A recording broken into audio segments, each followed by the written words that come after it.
기본적으로 모신다는 게 천주님을, 한울림을 모시는 거잖아요.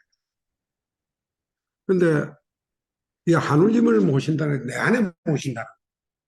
이게 사실은 어떻게 보면 한국의 신앙과 직접적인, 한국의 신앙의 기본적인 어떤 전통을 가지고 있는 거거든요. 그러니까 서구적인 어떤 초월실이라든가 이런 거하고 전혀 다른, 그러니까 인사하는 그 자체부터가 어떤 의미에서는 이게 천도교가 한국의 종교의 민족 종교다라는 걸 표현하고 있다, 이렇게 저는 생각을 하고 있습니다. 예, 지난 시간에 제가 말씀드린 게 뭐였는가 하면 분단 국가와 민족 종교라는 제목으로 제가 말씀을 드렸는데, 사실 오늘은 그 연속선상에 있다고 봐도 과언이 아닙니다. 물론 메트리알 자체도 좀 전체적으로 강의 내용이라든가 이런 건 메트리알은 좀 비슷하긴 하지만, 그 분단 국가를 민족주의라는 관점에서 재구성해서 오늘 보다 좀 다른 시각에서 민족 종교를 다시 한번 접근을 하도록 이렇게 생각을 했습니다. 그런데 지난 시간에 강의를 하고 이렇게 소위 말해서 돌아가면서 가만 생각을 해보니까, 아, 이게 민족 종교라는 개념 자체를 좀 제대로 설명하지 못했다라는 생각이 제가 좀 들었어요. 왜냐하면 좀 그걸 좀 쉽게 이렇게 설명이 가능해야 되는데, 다른 사람들은 신종교라고 하기도 하고, 자생종교라고 하기도 하고, 뭐 토착 종교라고 하기도 하고, 뭐 여러 가지의 어떤 명칭이 지금 존재합니다.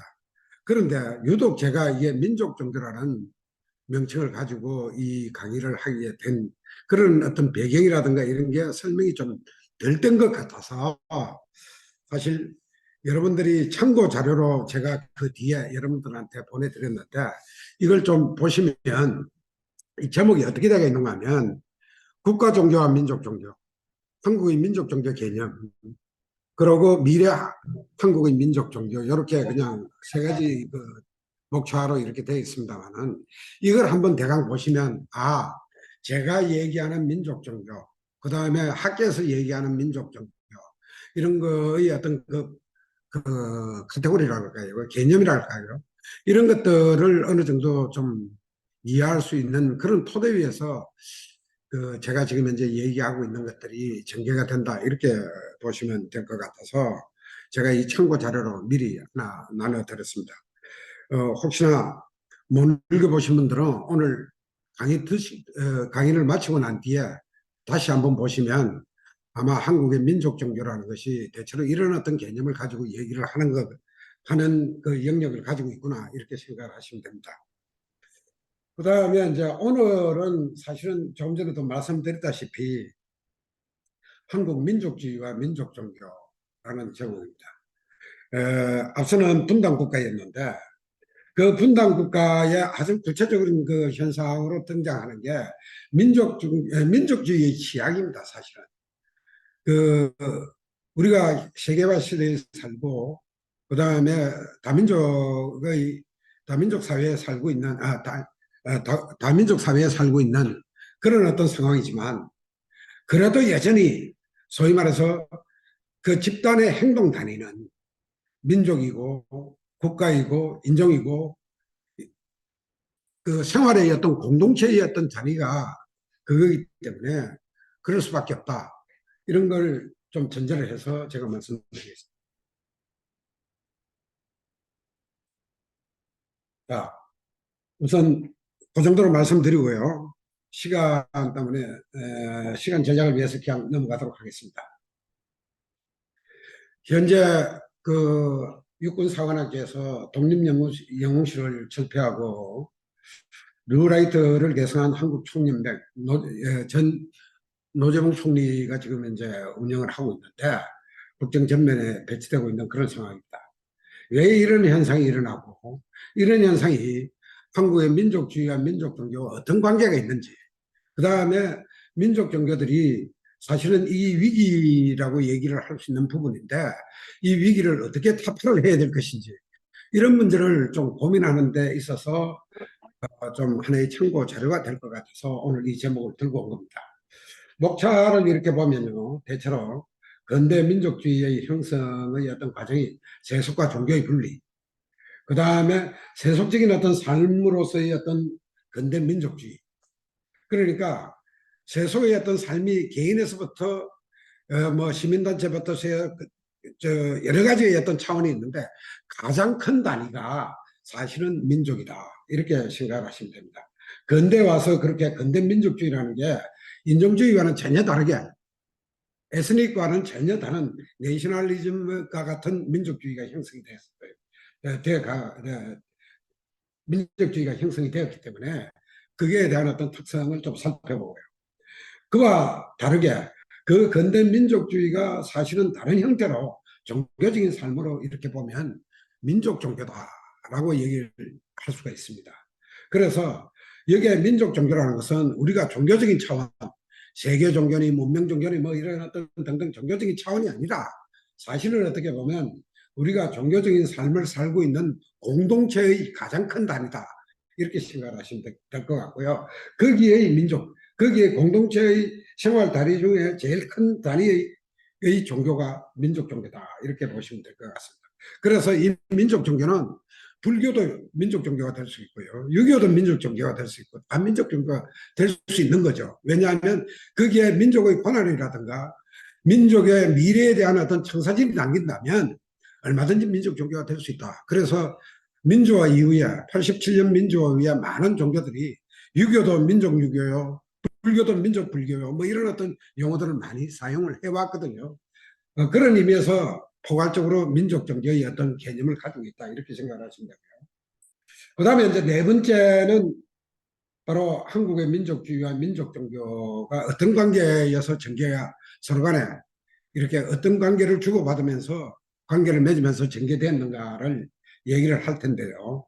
문제는 민족주의와 민족 종교가 거의 유사한 과정을 걷고 있다는 겁니다. 저 무슨 얘기냐면 민족주의와 종교화된 게 종교적으로 그게 민족 종교고 민족 종교가 세속화된 게 민족주의와 같은 이런 어떤 긴밀한 상관관계를 가지고 있다는 거죠. 그러면 한국의 민족 종교, 민족주의가 쇠퇴하면 자동적으로 어떤 의미에서는 민족 종교가 직접적인 영향을 받습니다. 그 다음에 한국의 민족주의적인 어떤 성향, 사상, 정신 이런 걸 민족 종교가 함유하고 있기 때문에 민족 종교가 흥겨하면 자동적으로 한국의 민족주의는 강해집니다. 이게 소위 말해서 순관계에 있다 이렇게 얘기를 할 수 있습니다. 그런데 여기에 근본적인 문제가 뭐냐면 근대 민족국가를 우리는 근대 이후에 한 번도 소위 말해서 건설하지 못했다는 거예요. 그렇기 때문에 민족주의도 민족 종교도 한 번도 체계적으로 발전을 하지 못했다. 건전하게 발전을 하지 못했다. 즉 무슨 얘기냐면 국가의 권력과 더불어서 발전을 하지 못하고 민간 차원에서 민간의 의지에서 민간의 정열로 민간은 그 세력으로서 존재만 했을 뿐이고 민간 민족주의 민간의 종교 그러니까 민족 종교 그런 민족 종교의 어떤 형태로 이렇게 그냥 발전을 해왔다는 겁니다. 그렇기 때문에 지배자와 소위 말해서 그 사상을 품고 있는 그 내부적인 어떤 사람들이 이 괴리관계가 형성이 되는 거예요. 괴리관계가 형성이 되기 때문에 어떤 의미에서는 근대 이후에 건전하게 체계적으로 발전하지 못한 그런 어떤 아쉬움이 남아있는 것이죠. 자, 그런 상황 속에서 한국의 민족 종교가 어떻게 전개됐는가라는 걸 지난번에 어떤 자료들을 조금 변경시켜서 가져오긴 했지만 관점을 달리해서 제가 좀 설명을 해보겠습니다. 그래서 그 다섯 번째를 지나가지고 마지막에 끝으로 한국은 어떤 그 민족 종교든 소위 말해서 민족주의든 모든 민족 문제는 분단 한국을 이해하는 가장 큰 핵심이다. 이렇게 얘기를 할 수가 있습니다. 그 문제가 왜 그렇게 되는가에는 결론에 가서 제가 다시 한번 거론하도록 하겠습니다. 자, 내용으로 들어가 보겠습니다. 그러면 우선 모두에 약간 말씀드렸습니다만 근대 이후에 종교와 세속으로 이렇게 분리가 되죠. 그때 나타나는 게 이제 근대 민족주의가 형성이 되는데요. 그 이전의 민족주의를 우리는 원민족주의라고 이렇게 얘기를 합니다. 원민족주의는 그 근대 이전의 역사와 문화 전통, 그 다음에 에스닉, 인종적 민족주의를 얘기를 하는 겁니다. 물론 이 역사가 깊으면 깊을수록 문화가 쌓이겠죠. 문화가 쌓이고 문화 전통이 쌓이기 때문에 모든 나라가 다 똑같을 수는 없죠. 그렇지만 한국은 이 원민족주의가 굉장히 강한 나라입니다. 왜냐하면 장군신화부터 시작을 해서 4천년의 역사를 가지고 있고 4천년의 역사 속에서 아까 제가 모두에 말씀을 드렸습니다마는 모시고 안녕하십니까 이렇게 얘기를 할 적에 하느님의 그 신관, 그것도 한국의 기본적인 하늘의 전통이거든요. 하늘 신앙의 제천 어뢰부터 시작을 해서 하늘 신앙의 전통을 재해석한 그런 어떤 신관이라고 볼 수가 있거든요. 그런 의미에서는 한국의 원민족주의는 다른 어떤 나라보다도 상당히 강한 것이다. 그렇기 때문에 다르게 얘기를 하면 원민족주의도 굉장히 강하고 거기에 관련되는 전통적인 어떤 신앙도 굉장히 어떤 의미에서는 그 강력하게 존속되고 있다. 이렇게 또 볼 수가 있습니다. 그래서 종교와 세속이 분리가 되는데 세속적인 어떤 삶을 보면 과학적인 삶이에요. 거기에는 정치 영역, 경제 영역, 문화 영역 뭐 이렇게 다 전문화가 되어 있죠. 그러니까 현대는 너무 전문화가 되어 있어서 총체적인 삶을 바라보는 그런 어떤 시각이 부족한 그런 어떤 시대다 이렇게 생각을 할 수가 있습니다. 그게 근대의 가장 큰 또 약점이죠. 근대의 세속적인 삶에. 그 다음에 종교적인 삶은 사실은 종교적인 어떤 영역은 초월과 전통. 즉 무슨 얘기냐면 근대 과학 가지고 설명될 수 없는 그 초영역적인 그런 어떤 영역으로 지금 현재 얘기가 되고 있는데 사실은 그 근대 이전의 종교적인 어떤 재반의 영역들은 그렇지가 않죠. 그러니까 동양의 많은 종교적인 어떤 요소들은 합리적으로 설명될 수 있는 부분들도 상당히 많이 있습니다. 근데 문제는 근대 돌아가지고 이런 어떤 많은 영역들이 근대 과학, 서구적인 어떤 과학의 영역의 이름으로 배제가 되어버린 거죠. 그런 영역들이 뭐냐면 이신론, 신을 갖다 이성적으로 생각하는 논리죠. 그래서 이신론, 그 다음에 동양학, 그 다음에 그 민간신앙들, 각종 민간신앙들. 이런 것들은 사실은 근대 돌아가지고 유사학으로 전략을 하면서 합리적인 어떤 지식으로 자리를 잡지 못하고 배제된 아니면 그 경제의 영역에서 그 삶의 실천에 그 삶의 양식의 영역으로 떨어지고 말았습니다. 그러니까 그게 어떤 의미에서는 평가 저하된 나아가서는 동양적인 삶 자체가 평가 저하된 그런 걸로 이제 전락이 되버린 거죠. 그래서 두 번째로 넘어가겠습니다. 그 세속적인 어떤 삶의 최대 이가가 국가 민족인데 우리는 근대 민족 국가를 한 번도 설립한 얘기가 없기 때문에 국가와 민족을 거의 같이 쓰고 있어요. 그렇게 얘기를 하면서 무슨 얘기를 하는가 하면 단일민족이라는 호칭을 쓰고 있습니다. 근데 실제적으로 국가와 민족은 민족연합이 그러니까 연합국가도 있잖아요. 소위 말해서 연합국가가 있기 때문에 민족연합국가가 있기 때문에 사실은 일치되는 그런 측면은 아니죠. 그래서 따지고 보면 국가는 정치 소위 말해서 경제적인 공동체라고 얘기를 한다면 민족은 문화적인 공동체다. 그 중에서 제일 중요한 게 언어라고 얘기를 할 수 있죠. 개념의 틀을 담는 언어, 말, 언어, 글 이런 것들이 기본적인 소위 말해서 문화 공동체의 필수적인 뭐 영역이라고 생각합니다. 그래서 이 세속적인 어떤 삶 중에 이 세대 공동체에 사실은 정열과 헌신과 봉헌을 하고 있기 때문에 그래서 국립묘지도 있고 그렇지 않습니까?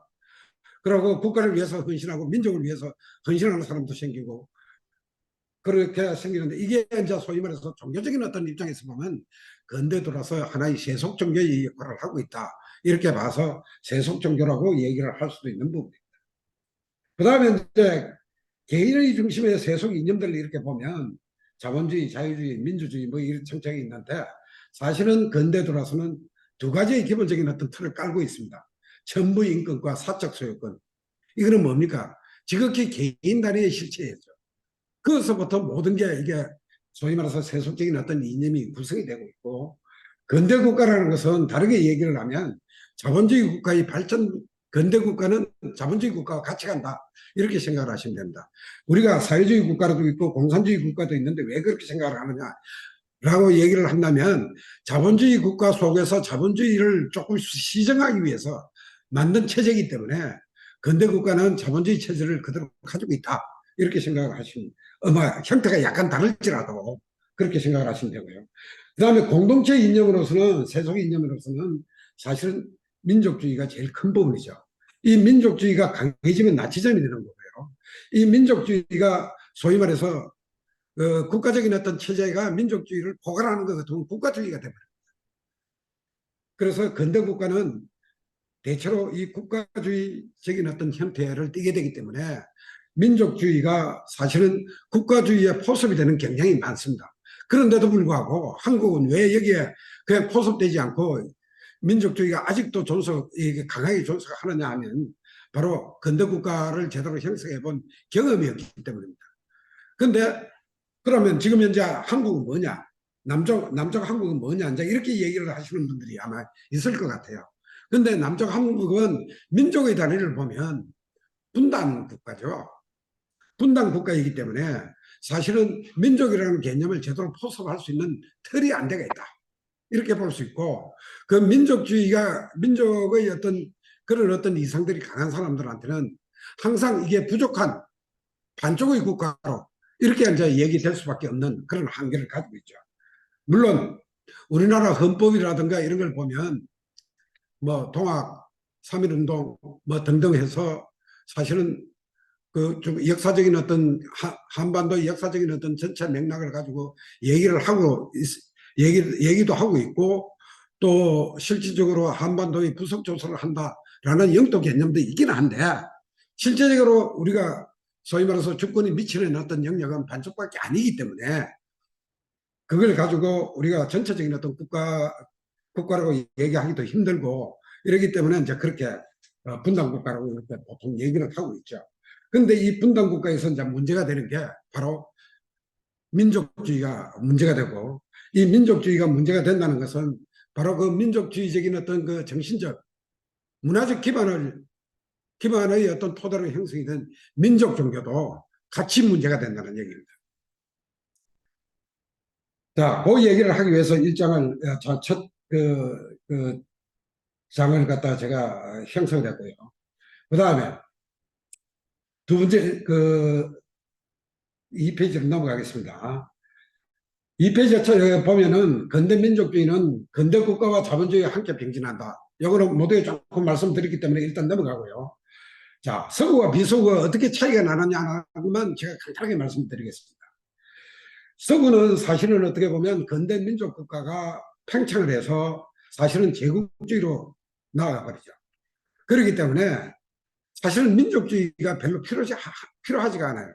특히 자본주의 발전에 있어서 민족주의는 자본주의 그 형태를 가로막는 소위 말해서 신경통이죠. 장애의 어떤 요소가 됩니다. 그래서 어떤 의미에서는 팽창 민족주의가 사실은 제국주의고, 제국주의가 자본주의 발전을 가로막는 민족주의를 일찍이 국가주의로 전환을 해버리면서 폐기해버리죠. 그러니까 국가만 있지 민족주의가 없어지는 겁니다. 즉 무슨 얘기냐면 국가주의에다가 앵글로색션 영국의 소위 말해서 영국에 관련되는 민족주의, 프랑스에 관련되는 민족주의, 이 국가주의에다가 다 흡수해버리죠. 그 흡수해도 문제가 안 되는 게 왜냐하면 전체를 포괄하고 있기 때문에, 민족의 단일 국가로서 형성이 된 형태를 포괄하고 있기 때문에 문제가 안 되는 겁니다. 그래서 국가주의를 일찍이 전환을 해서 민족주의를 얘기를 안 하죠. 그래서 사실은 어떻게 보면 서구의 민족주의는 제국주의의 형태, 자본주의가 발전해서 제국주의의 형태를 띠면서 민족주의를 거의 폐기하다시피 해버린다. 그래서 사실은 그들한테는 민족주의라는 게 이게 뭐 좀 문제가 많은 거 아니냐라는 얘기가 항상 얘기가 되고 있고, 실제로 상성의 공동체라는 그런 어떤 그 논리로 제공이 되고 있습니다. 민족이라는 건 본래 상상의 공동체다. 이렇게 얘기를 하고 있죠. 그렇지만 민족이라는 것은 그렇지 않는 서구의 팽창주의적인 어떤 그 국가주의에 완전히 흡수되지 않는 그런 어떤 민족주의, 그러니까 비서구의 민족주의는 역사적인 어떤 실체로 엄연히 남아있는 거예요. 바로 그 비서구의 민족주의를 지금 제가 얘기를 하고 있습니다. 바로 저항적 민족주의가 기본적이고요. 이 저항적 민족주의는 주로 두 가지의 어떤 성격을 띠고 있는데, 하나는 반제, 하나는 개발민족주의. 근대화 과정이죠. 경제개발이죠, 경제개발. 예. 이런 걸로 하고 있는데, 이게 소위 말해서 이 개발민족주의가 강해지면은 개발 독재를 하는 거죠. 왜냐하면 적은 자원을 효율적으로 산업 발전에 투자를 하기 위해서 개발 독재를 하지 않을 수 없어요. 그래야만 급속한 발전을 하죠. 우리도 그 러시아를, 소련을 생각하면 스탈린, 농업국가가 공업국가로 금방 바뀌잖아요. 우리도 마찬가지잖아요. 박정희의 유신체제 내지 뭐 그 개발 독재의 어떤 형태거든요.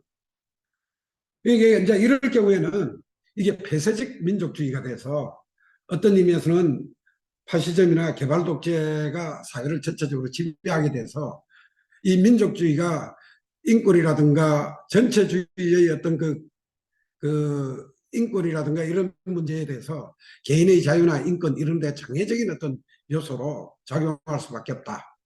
그러니까 어떤 의미에서는 이 민족주의도 어떻게 쓰느냐에 따라서 상당히 많이 달라질 수 있다. 이렇게 얘기를 할 수가 있고요. 그 다음에 이제 그 밑에 얘기는 바로 이제 건전한 민족주의의 어떤 발전. 우리는 사실은 저항적 민족주의가 초기에 형성이 됐다 하더라도 사실은 동학의 어떤 그 역사적인 어떤 과정이 사실은 저항적 민족주의의 초기의 전개 과정이라고 이렇게 볼 수가 있는데, 그게 캐치프레이즈, 동학의 캐치프레이즈가 보통 네 개죠. 하나는 포독천하, 하나는 광제창생, 하나는 보고간민, 하나는 저 지상천국, 이렇게 네 개죠. 그 중에 앞뒤로 이렇게 목표의 그 수단과 목표를 빼버리면 광제창생과 보고간민인데, 광제창생이 뭐예요? 무생명을 다 살린다는 얘기 아닙니까?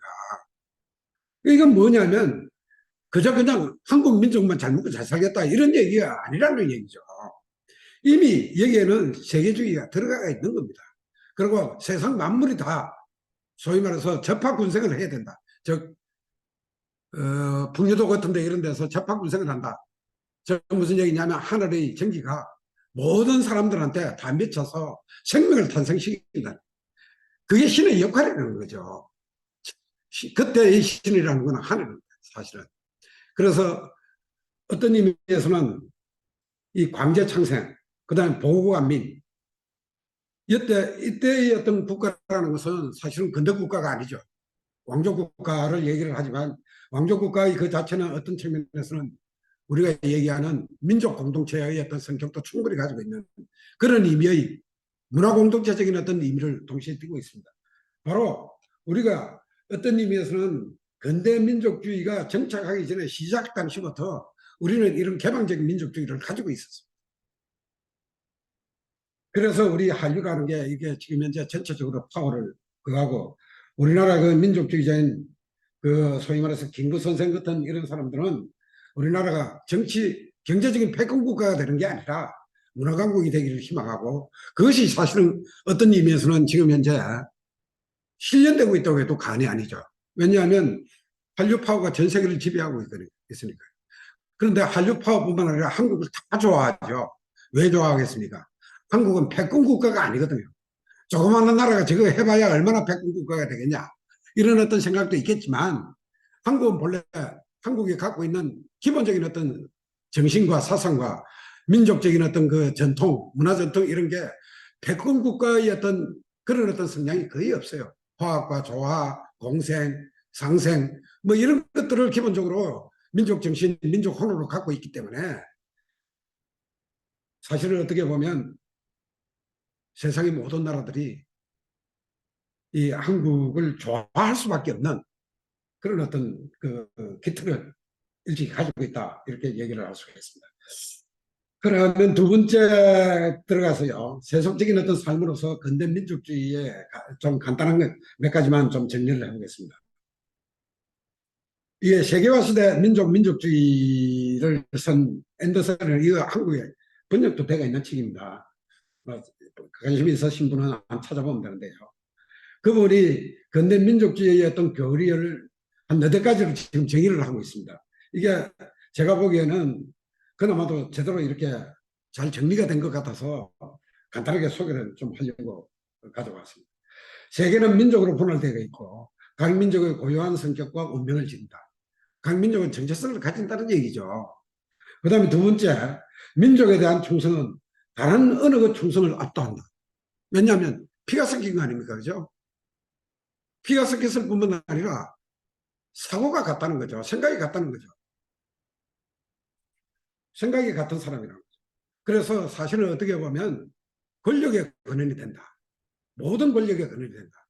즉 무슨 얘기냐면 정치적인 권력의 근원이 되고 경제적인 권력의 근원이 되고 문화적인 권력의 근원이 된다. 즉 무슨 얘기냐면 민족주의도 정치적 민족주의, 경제적 민족주의, 문화적 민족주의 뭐 이렇게 그냥 다 나눠볼 수 있다는 거죠. 왜냐하면 근대 사회가 다 그렇게 분화가 되어 있기 때문에 자기 전문 영역을 갖고 있기 때문에 그래서 사실은 어떻게 보면 이 민족에 대한 어떤 충성 이거는 만 권력의 근원이 된다. 이렇게 두 번째 얘기를 했고요.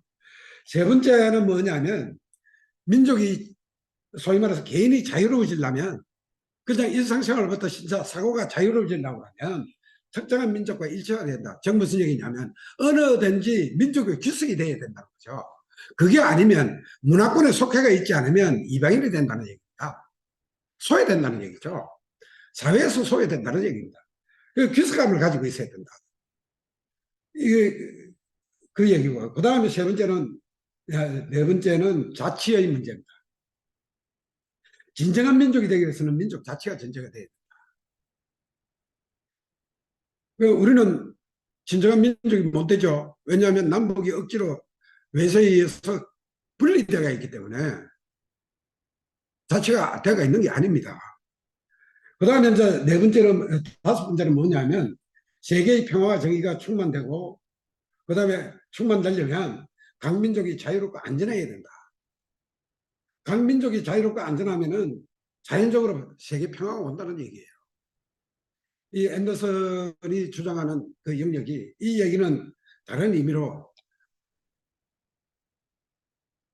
세계 평화와 소위 말해서 세계의 우리가 얘기하는 진정한 소위 말해서 갈등을 극복하고 상생과 평화가 올라오려면 각 민족부터 소위 말해서 자유롭게 활성화할 수 있는 기본적인 어떤 공간이 있어야 된다. 이걸 주장하는 거예요. 그래서 어떻게 보면 민족의 정체성, 통합, 자치 이런 것들이 민족의 자존과 세계 평화에 절대적으로 기여한다라는 게 이 사람의 주장이에요. 저는 여기에 동의를 합니다. 그래서 이걸 소개를 해드린 거고요. 그 다음에 이제 제가 얘기를 하고 싶은 건 그러지 않는 소위 말해서 보통 얘기하면 민족주의를 전제하지 않는 이게 세계 시민주의라고 이렇게 제가 명칭을 붙였는데 그냥 세계 시민주의라는 거는 사실 따지고 보면 인륜 도덕만 강조하는 그런 어떤 세계 시민주의이기 때문에 어떻게 보면 집단적 상과 문화로부터 소외되고 일상으로부터 공허해진다는 거죠. 그 다음에 집단의 역사를 소멸 속에서 개인과 집단이 뿌리가 없는 그런 어떤 그 삶을 살게 된다는 거죠. 그래서 반드시 어떻게 보면 민족 없는 세계주의자가 되는 게 아니라 민족을 가진 다르게 얘기하면 근대에 와서 얘기를 한다면 국적이 있는 세계주의자가 될 수밖에 없어요. 왜냐하면 그 세계주의는 국적을 가진 국가가 주체가 돼서 조정당하고 있는 조정을 하는 주체는 국가거든요. 그러니까 그거 없이 조정의 방향이 있을 수가 없다는 겁니다. 그러니까 주체성을 포기하고는 아무것도 안 된다. 이렇게 생각을 하시면 되는 거죠. 자, 그래서 그게 제일 중요한 개념이 문화의 정체성 개념이다. 그 설명을 하면서 이거는 근대적인 이성이나 뭐 이런 것 가지고 설명이 안 된다. 그러니까 역사적인 전통, 신념의 초월성, 신념을 가지고 얘기할 수밖에 없다. 뭐 이런 걸 얘기를 했고요. 여기에서 나타나는 일상적인 삶이 뭐냐면 소위 말해서 각 지역에 살고 있는 자기의 삶의 방식이 문제다. 그게 바로 문화죠. 그러니까 삶의 방식이 독특하다는 얘기는 문화의 정체성을 가진다는 얘기고, 문화의 정체성이라는 것이 바로 자기의 어떤 사고라든가 이런 어떤 모든 삶의 출발점이 될 수밖에 없다. 이제 이런 얘기입니다. 그래서 민족이라는 것이 어떤 의미에서는 세계주의의 어떤 그런 어떤 거대한 흐름에 있다 하더라도 이걸 주체적으로 지키지 않으면 한국의 문화라든가 한국의 기본적인 어떤 삶들이 제대로 이루어질 수 없다라는 얘기고, 또 아무리 분단 국가이지만 소위 말해서 민족에 대한 어떤 기본적인 어떤 제반 그 근본적인 어떤 문제들, 제가 조금 전에 얘기했다시피 통합성, 정체성, 자치 이런 것들을 훼손하면서까지 국가를 운영한다는 것은 상당히 문제가 있다. 이제 제가 그 얘기를 좀 드리고 싶어서 말씀드린 거고요. 그다음에 이제 이제까지 얘기한 거는 세속적인 어떤 삶으로서의 민족주의 그 관계를 얘기를 한 거고요. 그다음에 이제 세 번째 그 챕터를 넘어가겠습니다. 종교적인 어떤 삶의 영역인데요. 그 근대 돌아가지고 종교적인 어떤 삶이라는 것은 크게 두 가지로 나눌 수 있습니다. 조금 전에 제가 앞서 조금 드렸다시피 민족 종교와 국가 종교로 나눌 수 있습니다. 그런데 제가 조금 전에 말씀드렸다시피 서구에서는 국가 종교라는 것이 잠시 있다가 서구가 제국주의적인 팽창 정책을 쓰면서 그게 소위 말해서 그 국가에 관련되는 재반의 독특성들이 상실됐어요. 그러면서 세계에 확산되기 시작을 하는 거죠. 보편화식에서. 그게 어떤가 하면 독일의 루터교, 그 다음에 영국의 성공회, 일본의 신도, 뭐 이런 겁니다. 국가주의를 형성할 적에는 그게 필요했지만, 근대 국가를 만들 적에는 그게 필요했지만, 근대 국가를 만들고 자본주의 발달과 더불어서 팽창 경제를 세계 시장을 향해서 팽창해 나갈 적에는 그게 도리어 장애가 되거든요. 장애가 되기 때문에 거기에 보편성을 이제 가미하게 되죠. 그래서 사실은 성공회가 영국서 나왔지만 영국적인 냄새가 전혀 없네. 우리가 그렇게 느끼는 거죠. 그렇게 종교가 변해버리는 겁니다.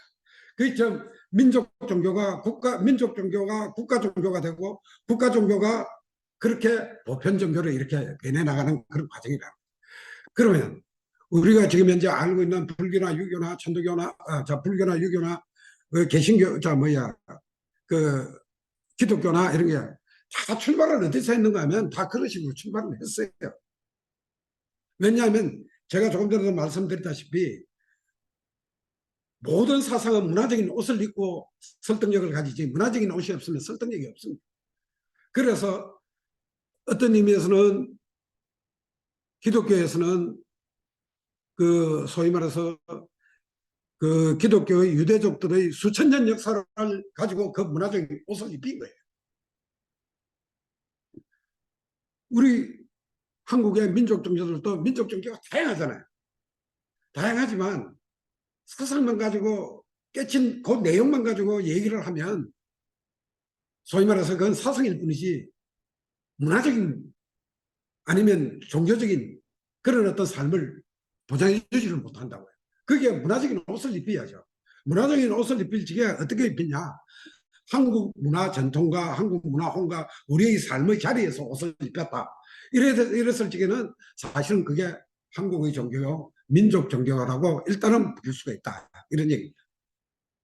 그렇다고 해서 뭐 세계 종교는 훨씬 보편적이고 민족 종교는 훨씬 뭐 그하다.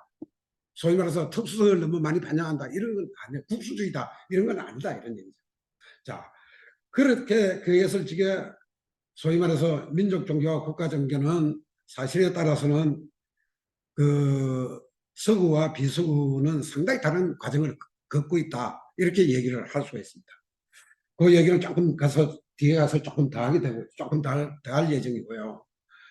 어, 우선 아까 세속적인 어떤 삶을 얘기를 했는데 그러면 종교적인 어떤 삶이 어떤가라는 걸 조금 설명을 해야만이 뒤에 부분의 설명이 좀 가능할 것 같아서 여기서 한 조금 더 설명을 하고 넘어가겠습니다. 종교적인 삶에는 크게 네 가지 차원이 있습니다. 하나는 뭐냐면 종교 경험의 차원입니다. 천도교에서 얘기하면 시천주 주문, 그 다음에 수련, 뭐 이런 어떤 영역이 되겠죠. 그런 영역이 되는데, 그러면서 소위 말해서 덕도 내지 뭐 이런 어떤 그런 어떤 영역이 되는데, 이게 사실은 어떻게 보면 이게 집단적으로 뭐 집단적으로 수련을 할 수 있지만 개인적이잖아요. 이런 그런 의미에서는 종교 경험은 상당히 개인주의죠.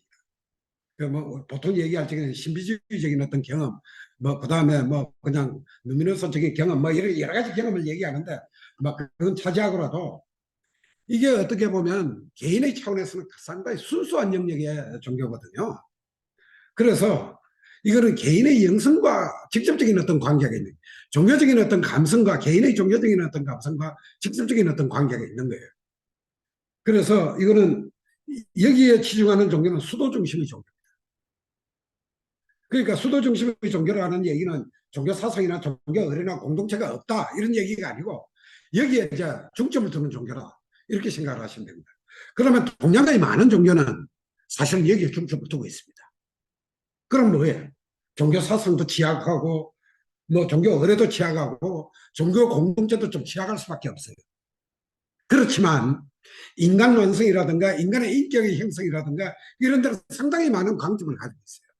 왜냐하면 개인의 감성이 소위 말해서 이 종교 경험을 하는데 상당히 영향을 미치고 있기 때문에. 그래서 동양 종교인과 서양 종교인이 근본적으로 차이가 나는 겁니다. 그러니까 종교인이라고 다 똑같은 종교인이 아니라는 거죠. 제가 주장을 하는 거는. 그 다음에 두 번째 제가 얘기를 하고 싶은 거는요. 종교 사상입니다. 종교 사상은 근대 이후에 굉장히 중요하게 된 거죠. 왜냐하면 근대 이후에 이성적이고 합리적인 설득력이 굉장히 중요했거든요. 그거 아니면 비합리적인 것 같으면 이거 그냥 말이 안 된다고 그래 버리니까요. 근데 우리의 삶의 많은 부분 중에 얼마나 합리적으로 설명할 수 있는 부분이 있을까요? 아마 우리 생활에 3분의 1도 아마 제대로 설명이 안 될 겁니다. 내가 밥을 뭐 빼딱하게 먹고, 그 다음에 뭐 누워가지고 이렇게 자고, 이러는데 그걸 갖다가 어떻게 그 설명이 됩니까? 그러니까 바로 이 종교 사상의 어떤 이 부분은 가장 합리적이고 엘리트적인 종교입니다. 왜 이런 합리적이고 엘리트적인 종교냐면 지식의 종교이기 때문에. 그래서 이 지식의 종교는 왜 필요하냐? 다른 사람을 설득하기 위해서 필요합니다. 다른 사람을 설득하기 위해서 필요하다는 얘기는 뭐냐면 포교의 기본적인 어떤 가장 근대 이후에 가장 큰 수단이 되는 거죠. 그래서 근대 이후에 한국의 많은 민족 종교들, 한국의 종교들은 교리 체계를 정비하기 시작을 했어요. 그러고 없던 교리를 막 만들어요. 또. 왜? 종교로서의 어떤 역할을 하고 포교를 하는 데 있어서는 이제 경절이 없으면 아무것도 안 되기 때문에. 그래서 사실은 어떻게 보면 종교 사상은 교학자들의 종교지 사실은 기본적인 어떤 개인이 실천하고 신앙하는 데는 그렇게 중요하지 않다. 이렇게 생각을 하시면 돼요. 그 다음에 이제 종교 의례인데 종교 의례라는 것은 사실은 따지고 보면 수행적인 일상생활이 종교 의례가 돼야 되는 겁니다. 그래서 어떻게 보면 종교 사상이나 종교 경험이 갖고 있는 그 정신들이 자기 생활에 스며 들어가야 되는. 그러니까 성신이 같이 이렇게 그냥 몸으로 떼어져야 되는. 몸과 마음으로 같이 떼어져야 되는. 이런 거기 때문에 이게 이제 소위 말해서 어떻게 보면 일반 신도들의 종교예요. 어떻게 보면 종교의 궁극적인 목표입니다. 이 실천적인 종교죠. 그래서 사실은 어떻게 보면 우리가 이걸 어떻게 따지냐면 너 교회 몇 분이나 참석했어. 얼마나 진정하게 진실하게 나 믿고 있어. 이게 바로 의례의 부분이에요. 그러니까 이 의례의 부분이라는 것은 어떤 의미에서는 일반 신도들이 자기가 그 신도임을 확인하는 그런 어떤 그 종교 영역이에요. 그 다음에 이제 종교 공동체인데, 종교 공동체는 따지고 보면 교단이라고 얘기를 하지만, 교단의 기본적인 어떤 그는 종교 권력이죠. 그러니까 근대 종교의 체계를 갖는다는 것은 근대 관료 체계의 교단 권력을 행사할 수 있어야 돼요. 그런데 사실은 종교는 따지고 보면 그렇게 민주적이 된다고 해서 종교가 되는 게 아니죠. 왜냐하면 종교가 가지고 있는 카리스마, 종교적인 어떤 카리스마를 보호해야 되기 때문에. 그래서 종교는 종교 나름대로 자기의 어떤 전통들을 유지하고 존속하고 있는 겁니다.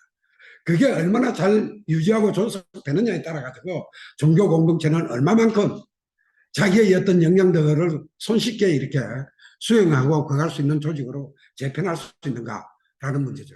이게 무슨 일반 세속 권력과 똑같이 이렇게 작동하기 시작을 하면 이거는 정당 조직 비슷한 그런 어떤 조직이기 때문에 안 되는 거죠. 어떻든 간에 우리가 보통 얘기를 할 적에 종교를 어떻게 얘기를 하는가 하면 종교 사상과 종교 공동체만 가지고 얘기를 하는 수가 많아요. 그거는 일반 대중들한테 얘기를 하는 거고요. 실제적인 거는 종교가 잘 운영이 되는 거는 종교 경험과 종교 의례가 제대로 운영이 돼야 선종교가 운영이 된다. 그런 어떤 측면에서 보면 사실은 끝으로 드러나는 어떤 종교, 그 다음에 자기의 어떤 성찰과 내면에서 보다 인간이 그 성찰적으로 완성이 되고 보다 그걸로서 사회에 이렇게 환원시키는 그런 어떤 종교는 종교 경험도 잘 되고 종교 의례가 제대로 형성이 되는 동양 종교가 훨씬 더 사회 설득력을 가진다. 저는 그렇게 생각을 하고 있어요. 그런데 문제는 뭐냐면 종교가 하나의 독립 영역으로 분리가 되면서 근대적인 어떤 체계 속에서 얘기를 하다가 보니까 야, 종교 사상이 얼마나 합리적이야? 그 다음에 또 한 가지는 야, 종교 경동체가 얼마나 많이 조직이 되어 있어? 이걸로 가지고 종교를 모든 게 표현이 된다는 거죠. 이거는 근대의 산물이지 종교의 본래의 어떤 속성은 아니다라는 걸 제가 좀 말씀드리고 싶고, 그게 그 뒤에 종교적인 어떤 우리가 민족 종교가 이렇게 흘러오면서 사회적으로 정치적으로 표출이 된다 하지 않더라도 문화적인 선에서 우리의 삶을 많이 이루고 있다는 그런 것들을 또 주장하기 위한 하나의 근거로서 제가 말씀을 드리고 싶어서 이 얘기를 하는 겁니다. 예, 지금 조금 지금 뭐 어떻게 보면 조금 한 5분 쉬었다가 할까요? 아니면 예? 예. 그럼 10분씩 그 50분씩 쉴까요? 예.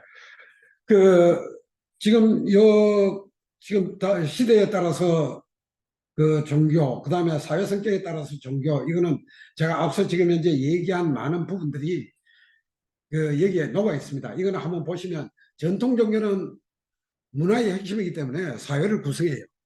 사회를 구성하는 원리예요.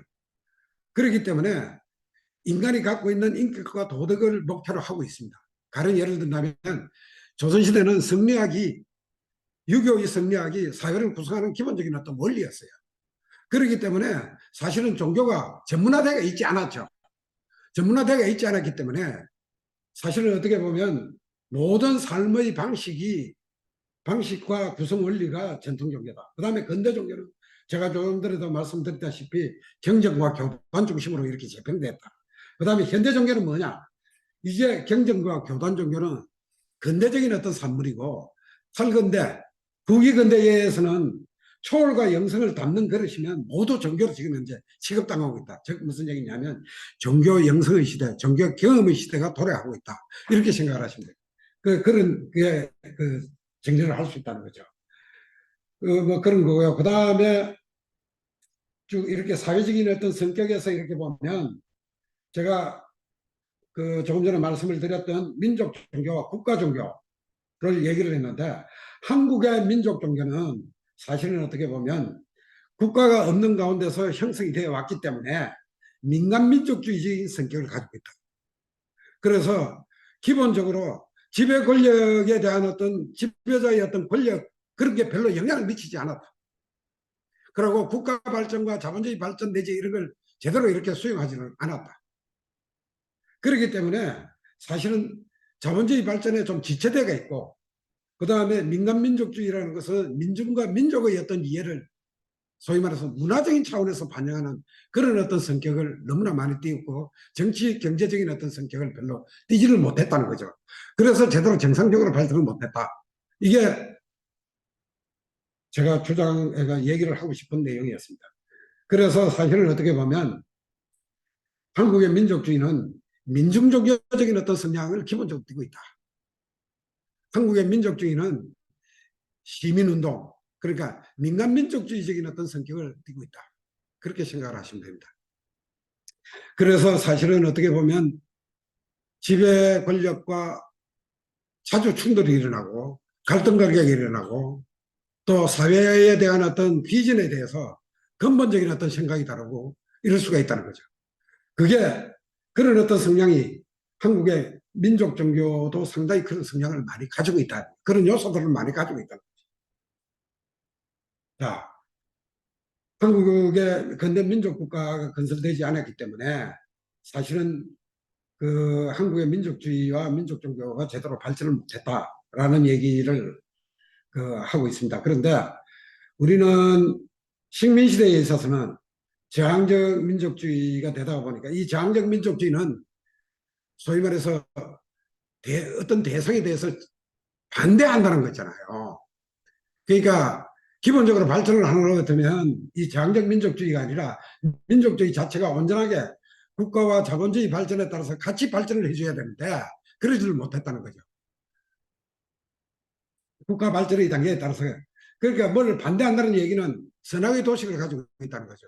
그러니까 일제강점기 친일 세력에 대해서는 무조건 우리가 저항하는, 그러다가 보니까 저항적 민족주의가 사실은 어떻게 보면 너무 그 탄력성 있게 견고하게 경직되게 이렇게 운영이 됐다는 거고요. 그 다음에 남북 정권이 민족주의 체제 유지적으로 정치공학에 활용하고 있다. 그래서 정치민족주의, 경제적 민족주의, 그래서 국가의 민족주의적인 어떤 성격, 이런 거는 다 탈각식이고 국민을 통합하기 위한 분열된, 소위 말해서 뭐 이렇게 계층들을 통합하기 위한 문화적 민족주의만 강조하고 있다. 이게 국가의 기본적인 어떤 전략으로 얘기가 되고 있고요. 그 다음에 남북 정권에 대한 그 체제, 그 정치적인 어떤 공학으로 활용이 되었다는 것은 북한은 조선 민족 제일주의를 주장하고 있거든요. 당군능도 물론 가지고 있지만 그 얘기는 뭐냐면 남한보다는 훨씬 더 민족주의적이라는 거죠. 그래서 한국 민족이 살라고 하면 북한이 통일을 해야 된다는 얘기고, 남쪽은 소위 말해서 우리가 민족주의적인 어떤 그런 어떤 성향을 잘 발휘해서 세계적인 어떤 세계 10대의 경제개발, 소위 말해서 경제 도상국을 만들었다는 얘기를 하는 거죠. 그러니까 경제 개발의 어떤 측면에서 보면 충분하게 우리가 경제적인 어떤 민족주의 뭐 이렇게 얘기는 안 하지만은 하여튼 그렇게 꽃이 피었다. 그러므로서 보다 근대화를 잘했기 때문에 북한도 잘 살라고 하면 남한이 북한을 통일함으로써 민족적인 어떤 임무를 완수하겠다. 뭐 이런 어떤 얘기를 하고 있는 거죠. 그래서 상반간에 이 민족주의를 활용하고 있다는 얘기입니다. 그 다음에 이제 뭐 권위주의 시대 때 뭐 권력, 민족 분단을 통해서 소위 말해서 반정부 세력을 탄압하는 기본적인 어떤 기조를 삼았다. 뭐 이런 얘기. 저 무슨 얘기냐면 방공법이나 국가보안법을 가지고 뭐 그랬다. 뭐 이런. 그래서 민족주의라는 것이 오염되기 때문에 민족주의라는 것이 점점 더 소위 말해서 약화되어가는, 실제로 분단 국가에서는 민족주의가 제대로 강화되어 가야 되는데 약화되어가는 그런 어떤 한계를 가지고 있습니다. 그래서 심지어는 많은 사람들이 이런 오남용 때문에 민족주의는 반역이다. 특히 90년대 이후에 민족주의에 대한 어떤 비판이 상당히 많았습니다. 그런 책들도 지금 무수하게 많이 나오고 있고, 그 책들의 기본적인 어떤 논리는 제가 앞서 얘기한 대로 서구의 민족주의의 발전, 서구의 민족주의의 소위 말해서 그 국가주의로 흡수되고 난 뒤에 폐기된 민족주의 그 이론을 그대로 따른 거예요. 그래서 한국적인 어떤 상황에서는 적합하지 않는 이론이다. 저는 뭐 그렇게 생각이 듭니다. 자, 그래서 사실은 그게 이런 어떤 그 근본적인 어떤 문제가 있는데다가 다음 그 장을 보면 세계화 바람이 부는 바람에 민족주의에 대한 부정적인 그 생각들이 너무나 만연하게 됐다는 거죠. 그게 이제 소위 말해서 세계화와 신자유주의 뭐 등등 이런 건데 세계화 신자유주의 이런 서구에서는 이미 국가주의로 전부 다 흡수가 됐는데 우리는 가리니까 민족주의를 국가주의로 흡수하다 보니까 그것도 반쪽 분단 국가에서 흡수하다 보니까 뭐 생기는 여러 가지 어떤 문제가 있었다. 그래서 민족주의를 어떤 의미에서는 민족주의가 갖고 있는 그 폭발력, 민족주의가 갖고 있는 그 동원력, 뭐 이런 것들을 상쇄시키는 그런 어떤 역할만 하지 않았나 이렇게 생각이 듭니다. 그래서 어떻게 보면 세계화 시대라든가 이런 데 이념이나 뭐 거대 그 담론들이 이제 탈피되고 민족주의 자체라는 것이 이게 뭐 근대의 산물이지 탈근대에도 이게 뭐 적용이 되냐 안 되냐 이런 학적인 어떤 논쟁을 하고 있는데 그거는 뭐 한국적인 어떤 상황은 전혀 맞지 않는 뭐 이론이라고 이렇게 생각이 든다. 뭐 이런 얘기를 한 거죠. 그게 이제 밑에서 우리가 깔리가 있는 근본적인 어떤 생각은 저는 그렇습니다. 북한은 비록 적국이지, 지금 현재는 적국이지만 언젠가는 우리가 같이 살아야 될 민족이라는 걸 항상 잊어서는 안 된다는 거죠. 그래, 그 속에서 우리가 우리가 한국의 민족주의에 어떤 걸 담아야 될 것인지를 항상 성찰해 가면서 개방적인 어떤 입장을 좀 취해야 된다라는 게 이제 제 생각이라서 일단 이제까지 곳곳이 설명을 하겠습니다. 그러고 한 10분 정도 쉬었다가 다음 그 한국 민족 종교의 어떤 요 앞에의 어떤 내용들을 좀 고려를 해서 한국 민족 종교의 어떤 전개를 한 5파트 정도로 이렇게 나눠서 간단하게 말씀드리도록 하겠습니다. 예, 10분간 쉬겠습니다.